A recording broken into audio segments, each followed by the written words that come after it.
Não existe nenhum rei nas estrelas. Isso é a primeira mentira que te contaram, quando você ainda era pequeno o suficiente para acreditar em qualquer coisa que tivesse brilho. Olha pro céu agora. Vai, e eu espero. Não tem ninguém lá em cima olhando por você. Não tem pai nenhum observando seus passos, não tem conselho vindo da escuridão pontilhada de luz. O que existe lá em cima é vácuo, é frio, é silêncio absoluto. E o que existe na savana, meu amigo, nunca foi magia. Foi sempre, desde o primeiro segundo, uma tragédia clínica disfarçada de fábula para a criança dormir tranquila. Eu preciso que você esqueça, só por um instante, tudo o que te ensinaram sobre o Rei Leão. Esqueça o círculo da vida, esqueça a trilha sonora triunfante, esqueça o leão adulto caminhando de juba ao vento rumo ao seu destino. Porque o que eu vou te mostrar aqui, devagar, com cuidado, é o prontuário psiquiátrico escondido dentro de um filme que sua mãe colocava para você assistir, achando que era inofensivo. Simba não é um herói escolhido pelo destino. Simba é um sobrevivente de trauma agudo que nunca, em momento nenhum da própria vida, teve acesso a tratamento, a acolhimento real, a processamento emocional adequado. E o resultado disso, o resultado final de anos de negligência psicológica, foi um colapso mental tão violento que ele confundiu a própria mente fragmentada com a voz do pai morto. Vamos com calma. Vamos começar do início, porque toda ferida tem uma origem, e a origem dessa aqui é bem mais brutal do que qualquer estúdio de animação teria coragem de admitir em voz alta. Existe uma cena, logo no começo do filme, que todo mundo lembra com carinho. O círculo da vida, os animais se curvando diante de um filhote erguido no alto de uma pedra, o sol nascendo atrás dele como se a própria natureza estivesse ali só para celebrar aquele nascimento. É bonito, é grandioso, e é, sob qualquer olhar minimamente crítico, o primeiro tijolo de uma pressão psicológica impossível de sustentar, porque aquele filhote nunca teve escolha. Antes mesmo de conseguir andar direito, antes de conseguir formar uma frase completa, ele já carregava nos ombros o peso de um reino inteiro, o peso de expectativas que nenhuma criança deveria carregar, o peso de ser, antes de qualquer coisa, símbolo, antes de poder simplesmente ser filho. E é justamente esse peso instalado desde o berço que explica por que a queda dele, quando finalmente acontece, é tão desproporcionalmente devastadora, porque não é só a perda de um pai. É o colapso simultâneo de uma identidade inteira construída em cima de expectativa alheia, de destino imposto, de um papel que ele nunca teve chance de negociar ou recusar. Quando Mufasa morre, não morre só um pai.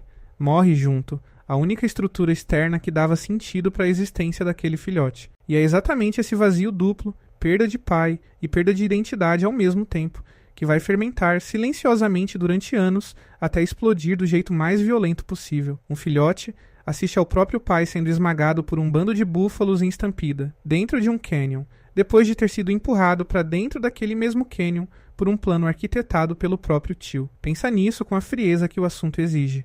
Não é um momento triste do filme. É a cena fundadora de um estresse pós-traumático agudo em uma criança que ainda nem tinha desenvolvido as ferramentas cognitivas para processar perda. Quanto mais perda por trauma presenciado, quanto mais culpa por acreditar, ainda que erroneamente, que a própria existência causou aquela morte. Porque foi isso que Scar sussurrou pro ouvido dele. Corra e nunca mais volte. A mensagem que ficou gravada na cabeça daquele filhote não foi "você é inocente". Foi "você é o culpado, e se voltar, todos vão saber disso". Isso, clinicamente falando, é o nascimento de uma culpa patológica. Uma culpa que não tem relação nenhuma com fatos reais, mas que se instala tão fundo na estrutura emocional de uma criança que se torna parte da própria identidade dela. Simba não fugiu porque era fraco. Ele fugiu porque um adulto manipulador, o próprio sangue dele, implantou nele a certeza de que a única forma de sobreviver era desaparecer. E antes disso, muito antes do Canyon, muito antes da estampida, já existia um trabalho de fundo sendo feito, silencioso, quase invisível, na mente daquele filhote. Repara como Scar sempre se aproximava de Simba nos momentos de maior vulnerabilidade emocional, elogiando a coragem dele logo depois de uma bronca do pai, plantando pequenas sementes de dúvida sobre o próprio valor, sugerindo brincadeiras perigosas disfarçadas de aventura, como aquele passeio proposital até o cemitério de elefantes, um território proibido, cheio de perigo real. Isso tem nome na literatura sobre abuso psicológico infantil, comportamento de aliciamento. Não estou falando de um tio distante e frio. Estou falando de um adulto que constrói deliberadamente, ao longo de meses, talvez anos, um vínculo de confiança falsa com uma criança, exatamente para poder usar essa confiança no momento certo, contra ela mesma. Cada gesto de cumplicidade de Scar não era carinho, era a manutenção de um roteiro.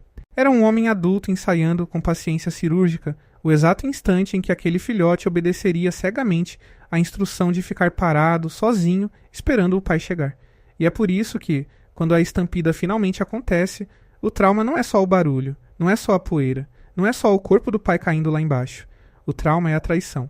É a criança descobrindo, num único segundo, que a pessoa que ela mais confiava fora da própria família nuclear era, na verdade, o autor de tudo aquilo. E o cérebro humano, principalmente o cérebro ainda em formação de uma criança, não tem estrutura para processar traição em conjunto com perda catastrófica. Então ele faz o que sempre faz quando a dor ultrapassa a capacidade de elaboração. Ele fragmenta a experiência, guarda pedaços dela em compartimentos separados e empurra o núcleo mais doloroso para um lugar de difícil acesso consciente. Isso não é fraqueza de personagem de desenho animado. Isso é dissociação peritraumática, documentada repetidamente em crianças expostas a eventos de violência extrema testemunhada. E aí vem a parte que todo mundo comemora, a filosofia sem preocupações, cantada, colorida, quase hipnótica de tão repetitiva. Mas escuta com atenção o que realmente está sendo ensinado ali para aquele filhote traumatizado. Não é resiliência, não é superação, é evitação. É a construção de um mecanismo de defesa dissociativo tão poderoso que ele consegue empurrar décadas de culpa, luto e pânico para debaixo do tapete, só repetindo uma frase bonitinha toda vez que a dor tenta voltar à superfície. Timão e Pumba não curaram o Simba. Eles ensinaram ele a anestesiar a própria consciência. E qualquer profissional de saúde mental que você perguntar vai te dizer a mesma coisa que eu tô te dizendo agora. Sussurrando quase com pena, evitação prolongada não é cura. É uma bomba relógio. Cada ano que passa nessa selva, fingindo que o passado não existe, é mais pressão se acumulando atrás de uma represa emocional que cedo ou tarde vai romper. Repara também no isolamento geográfico e social dessa escolha. Ele não foi para um lugar qualquer.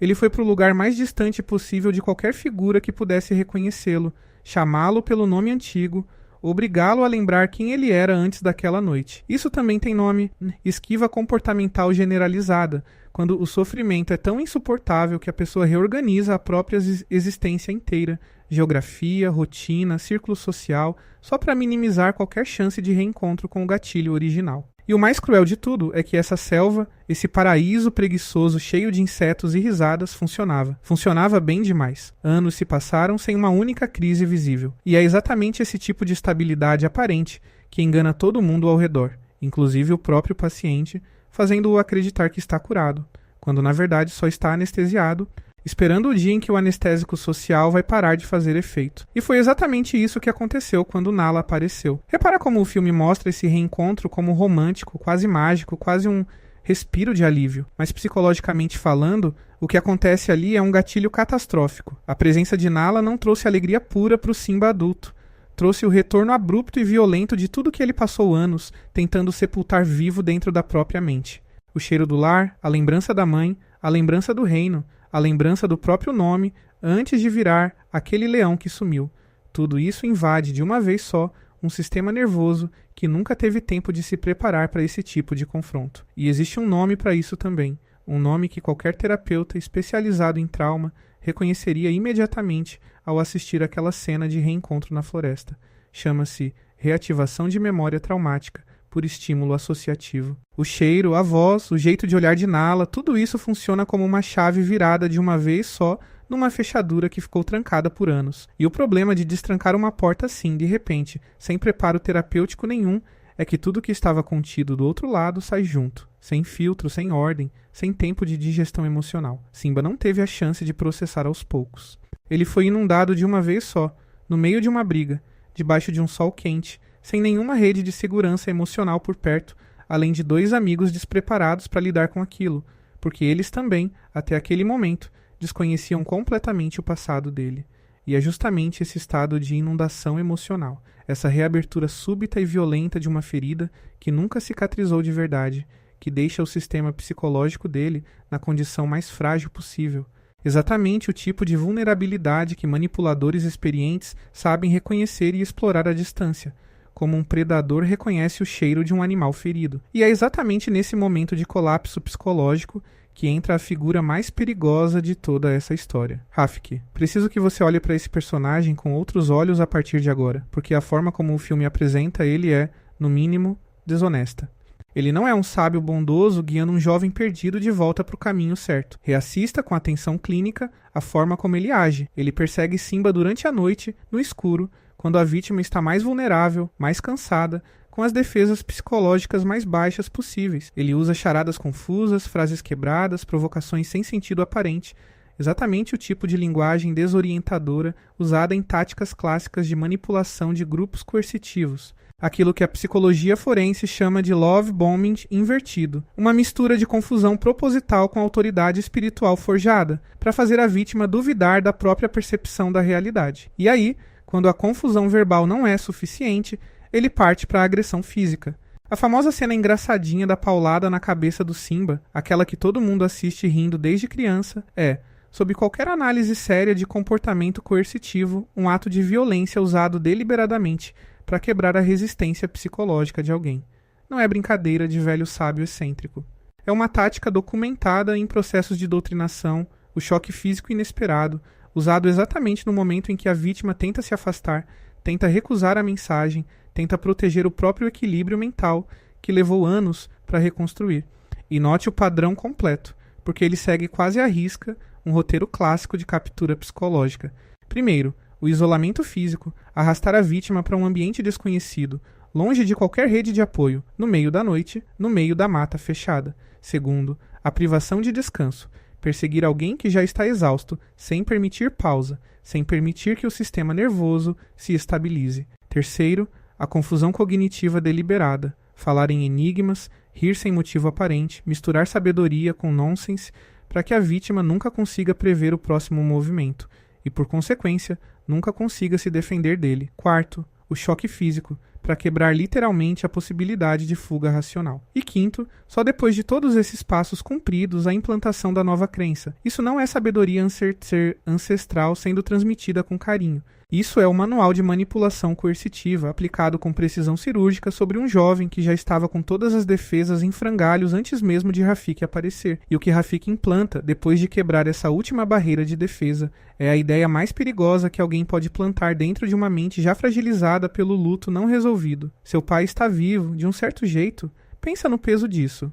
Para qualquer ser humano carregando culpa não processada pela morte de um pai, ouvir de uma figura de autoridade espiritual que esse pai ainda vive dentro dele não é conforto, é uma sentença, é a reabertura cirúrgica, sem anestesia, de um trauma que o cérebro dele passou a vida inteira tentando manter fechado. E é logo depois disso, exausto, sem dormir, fisicamente agredido, emocionalmente desmontado, encharcado por uma tempestade que ele nem sabe se é real ou não, que Simba olha para dentro d'água e depois olha para o céu. Agora presta muita atenção nesse momento, porque é aqui que a fábula acaba e a psiquiatria começa. O que o filme mostra é lindo, uma constelação de estrelas que ganha forma, uma voz grave, paterna, ecoando entre trovões, dizendo para ele lembrar quem ele é. Mas eu preciso te fazer uma pergunta desconfortável agora.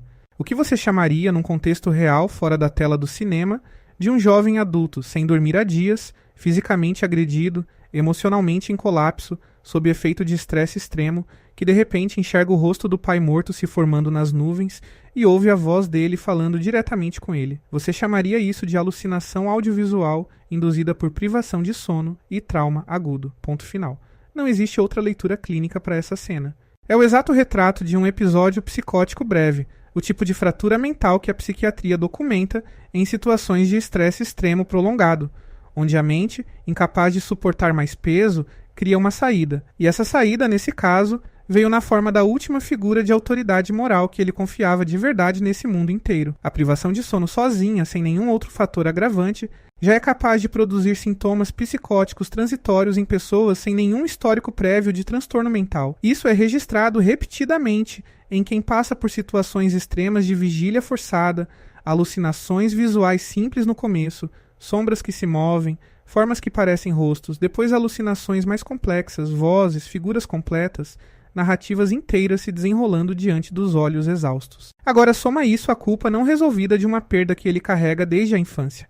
Soma isso ao choque físico recente. Soma isso ao encontro reaberto com o amor da vida dele, trazendo à tona tudo o que ele passou anos evitando. Soma isso à tempestade real, com raios, trovões, vento cortante, um corpo em hipotermia parcial, adrenalina no talo. não sobrou absolutamente nenhuma condição neurológica estável naquele animal para distinguir com clareza o que era real do que não era. O cérebro dele estava, literalmente, em estado de emergência. E o conteúdo específico da alucinação também não é aleatório. A mente humana, mesmo fraturada, tende a organizar o colapso em torno da figura de maior autoridade moral internalizada. Para Simba, essa figura sempre foi o pai. Então, quando a psique precisa desesperadamente de uma permissão externa para fazer algo que ela mesma não teria coragem de decidir sozinha, ela recorre à voz mais poderosa que existe dentro do próprio arquivo emocional. Isso explica por que a alucinação teve o rosto exato, o tom exato, as palavras exatas que ele mais precisava ouvir. Não foi o espírito de Mufasa cruzando o véu entre a vida e a morte. Foi o próprio Simba, em desespero absoluto, se autorizando a fazer o que ele achava impossível fazer sozinho. E olha que interessante, e ao mesmo tempo aterrorizante, o conteúdo específico dessa alucinação. Não é apenas "eu te amo, filho", é uma ordem, é uma cobrança. É basicamente a mente fraturada de Simba criando, a partir dos próprios escombros, a permissão que ele nunca teve coragem de se dar sozinho. A permissão para voltar, para confrontar, para derramar sangue. Porque olha bem para a estrutura disso. Um jovem quebrado, culpado, sem dormir, agredido fisicamente por um manipulador, de repente, recebe uma missão divina de eliminar o próprio tio e reivindicar poder. E isso, meus amigos, não é destino. É o manual clássico de como se fabrica um instrumento. É assim que extremistas ao longo da história, seitas, movimentos radicais sempre operaram. Encontre alguém fragilizado, quebre as últimas defesas psicológicas dessa pessoa, plante uma voz superior dizendo que ela tem uma missão e depois solte essa pessoa numa direção específica, convencida de que a vontade que sente dentro do peito na verdade não é dela, é de algo maior, algo que ela não pode desobedecer. Antes de eu continuar descendo com você nessa espiral, preciso parar um segundo, porque tem gente aqui que já assiste esses vídeos há tempo, que apoia esse canal todo mês, tornando possível que eu continue puxando esses fios desconfortáveis que ninguém mais quer puxar. Se você é membro desse canal, obrigado de verdade por confiar que essas histórias merecem ser olhadas com a seriedade que a dor humana, mesmo dentro de uma animação, sempre mereceu. E já que estamos falando de apoiar o canal, se você curte essas desconstruções e quer carregar um pedacinho desse universo com você, dá uma olhada nas camisetas de animações com estampas incríveis disponíveis ali na aba do YouTube Shopping, logo abaixo do vídeo. Vale a pena conferir. Voltando, porque a dor não espera. E a mente do Simba naquele momento também não esperou. Ele se levanta depois da visão, e o filme mostra aquilo como despertar, como cura, como redenção. Mas eu preciso te mostrar o que realmente está acontecendo por trás daqueles olhos que agora brilham de determinação. Aquilo não é clareza mental, aquilo é dissociação em estado avançado. É o tipo de calma perigosa e antinatural que profissionais de saúde mental reconhecem em pacientes que atravessaram um episódio psicótico agudo e, momentaneamente, encontraram uma narrativa que organiza o caos interno, mesmo que essa narrativa seja completamente divorciada da realidade. Ele caminha de volta para a Pedra do Rei sob chuva torrencial, com aquele olhar fixo, sem hesitação, sem dúvida, e o roteiro original quer que você aplauda essa cena como um momento em que o herói assume seu destino. Eu quero que você enxergue outra coisa. Quero que você enxergue um jovem em transe, guiado não pela própria vontade consciente, mas por uma missão implantada dentro dele por manipulação e colapso mental. Ele não está curado, ele está armado. E quando ele finalmente chega na Pedra do Rei e confronta Scar e a verdade sobre a morte do pai vem à tona, o que se desenrola não é justiça poética, é a explosão final de anos de trauma comprimido, manipulação deliberada e uma mente que já não consegue mais distinguir entre vingança e vontade divina. O confronto termina com Scar sendo devorado pelas próprias hienas que ele usou a vida inteira. Um final satisfatório para a narrativa, sem dúvida. Mas, psicologicamente, o que aconteceu ali foi um regicídio cometido por um jovem convencido, através de manipulação sistemática e colapso psiquiátrico, de que estava realizando a vontade de um pai morto que jamais falou com ele de verdade. E reparem um detalhe pequeno, quase escondido, que ninguém comenta. No auge do confronto, Scar tenta, mais uma vez, reescrever a narrativa. Tenta jogar a culpa da morte de Mufasa de volta nas costas de Simba. Tenta reativar exatamente aquele mesmo gatilho de culpa patológica plantado décadas atrás. E funciona por um instante. Simba hesita, recua, quase aceita de novo o papel de culpado que aprendeu a carregar desde filhote. É só quando Scar, incapaz de se conter, confessa em voz alta o próprio crime, achando que ninguém mais além deles dois poderia ouvir, que o equilíbrio de poder finalmente se inverte. E aí então, com a verdade externa finalmente confirmando o que a mente fraturada dele já tinha decidido durante a alucinação, não sobra mais nenhum obstáculo interno capaz de conter o que vem a seguir. O corpo dele age antes que qualquer parte racional consiga intervir. Isso não é a serenidade de um rei justo aplicando justiça com sabedoria. Isso é a descarga final de um sistema nervoso que atingiu o limite absoluto da própria capacidade de conter dor. E o mais triste de tudo, o detalhe que fecha essa ferida de um jeito que nenhuma trilha sonora triunfante consegue disfarçar, é que ninguém, em nenhum momento depois disso, senta com aquele leão para perguntar como ele está. A savana inteira celebra a ascensão de um novo rei. Ninguém pergunta sobre as noites sem dormir. Ninguém pergunta sobre as vozes nas nuvens. Ninguém oferece a ele o único tratamento que realmente teria mudado essa história. Escuta genuína, sem missão mística embutida, sem cobrança de destino, apenas presença e cuidado, oferecidos a tempo, antes que a dor precisasse se transformar em profecia para ser suportável. E aqui, antes de fechar essa ferida com vocês, eu preciso rapidinho pedir uma coisa. Se essa forma de enxergar o filme te atingiu, se você sentiu esse arrepio que eu senti a primeira vez que conectei esses pontos, hypa esse vídeo com like, deixa nos comentários se para você aquela visão nas nuvens foi realmente magia ancestral, ou se você também enxerga ali o retrato triste e brutal de um surto psicótico. E já aproveita e se inscreve aqui no Talvez Seja Assim, porque essas desconstruções continuam toda semana e eu prometo que a próxima vai doer ainda mais. Porque olha bem o que acontece no final do filme. Simba se torna rei. A savana celebra. A trilha sonora sobe em triunfo. Mas ele nunca, em nenhum momento depois disso, processa terapeuticamente o trauma original. Ele nunca confronta a culpa de forma saudável. Ele apenas trocou uma fuga, a fuga para a selva com Hakuna Matata, por outra fuga, a fuga para dentro de uma missão mística que ele mesmo, em desespero, criou para justificar a própria dor. E o pior de tudo, a próxima geração vai crescer ouvindo a mesma frase mística. Lembre-se de quem você é. Vai crescer acreditando que reis mortos observam do céu, guiando escolhas, sussurrando ordens em momentos de crise. E ninguém, em lugar nenhum daquele reino, vai parar para perguntar se talvez, só talvez, aquilo que salvou o reino não tenha sido a intervenção de um espírito ancestral, mas sim o colapso mental de um garoto que nunca teve a quem recorrer. Porque a savana nunca teve magia nenhuma, teve silêncio, teve negligência, teve um filhote sozinho com medo, carregando uma culpa que nunca foi dele, e teve, no fim, um sistema inteiro representado por Rafiki, pela ausência de qualquer figura adulta responsável que preferiu fabricar um salvador místico a simplesmente sentar com aquele garoto e perguntar: você está bem? Ele nunca estava bem. E talvez, no fundo, você também já tenha sentido isso, mesmo sem saber nomear. Aquele vazio que fica depois que a trilha sonora triunfante termina e o silêncio volta. Esse vazio é a parte mais honesta do filme inteiro. Pensa em quantas histórias, quantos filmes, quantos contos que embalaram sua infância seguem exatamente essa mesma fórmula, sem que ninguém nunca tenha te ensinado a enxergar por trás da cortina. Uma criança sofre uma perda impossível de processar. Ninguém intervém a tempo.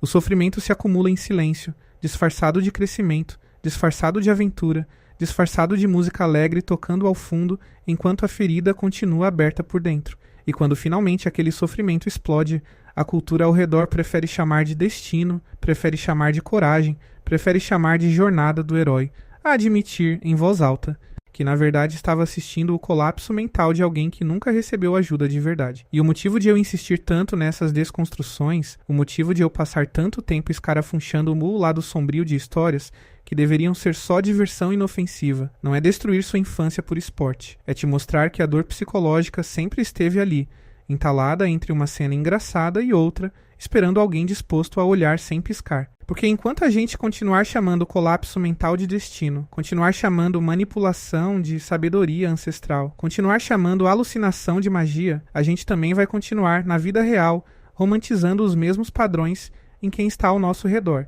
Naquele amigo que encontrou um propósito de repente depois de anos perdido, naquele conhecido que teve uma epifania depois de uma crise que ninguém quis nomear pelo nome certo. E pensa no ciclo que se fecha ali, na Pedra do Rei, sob aplausos e trilha sonora triunfante. Um filhote nasce, é erguido no alto diante de um reino inteiro, carrega desde o primeiro segundo de vida um peso simbólico maior que qualquer coisa que uma criança deveria suportar. Anos depois, esse mesmo filhote, agora adulto, quebrado por dentro, sobe até aquele mesmo topo, mas dessa vez guiado por uma alucinação, por uma missão implantada sob manipulação, por uma dor que ninguém nunca ajudou ele a processar de verdade. E o filme termina exatamente como começou. Outro filhote erguido no alto diante do mesmo reino, sob os mesmos aplausos. E ninguém, em lugar nenhum daquela plateia inteira de animais celebrando, para perguntar se aquele ciclo tão bonito de se ver de longe não é, na verdade, apenas a repetição de um mesmo padrão de negligência emocional,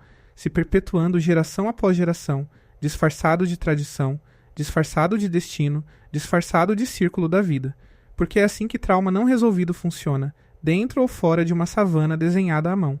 Ele não desaparece só porque a próxima geração nasceu sob aplausos. Ele espera, silencioso, paciente, escondido atrás de uma frase bonita repetida como mantra, esperando com o momento certo, a noite certa, a tempestade certa, para se repetir de novo. Antes de eu ir, rapidinho, comenta aqui embaixo, curte o vídeo se você chegou até aqui comigo nessa jornada pesada e me conta, você já sentiu, em algum momento da sua própria vida, essa necessidade de acreditar que existe uma voz maior te guiando só para suportar o peso de uma decisão difícil demais para carregar sozinho? Talvez seja assim que a mente humana sempre tenha funcionado, criando reis nas estrelas, quando na verdade só existia um filho, sozinho, gritando pro vazio, esperando qualquer resposta que fizesse a dor parar. E se você chegou até aqui, até essa última linha, até esse último sussurro antes da tela escurecer, eu quero que você carregue uma coisa com você quando fechar esse vídeo. Da próxima vez que alguém te disser que superou alguma coisa rápido demais, que encontrou uma missão de repente, que ouviu uma voz que resolveu tudo numa única noite de crise, talvez valha a pena perguntar, com a mesma delicadeza que ninguém teve com aquele leão. Você dormiu essa semana? Alguém perguntou como você está de verdade sem esperar uma resposta pronta? Porque às vezes o que chamamos de destino é só o nome bonito que damos para a dor que ninguém teve coragem de escutar a tempo. E é exatamente por isso que esse canal existe, para escutar o que ninguém escutou, para dar nome clínico ao que a fábula insiste em chamar de magia. Se essa análise mexeu com você de algum jeito, ela provavelmente também vai mexer com alguém que você conhece. Então considera compartilhar esse vídeo com aquela pessoa que também cresceu, achando que Hakuna Matata era só uma música divertida.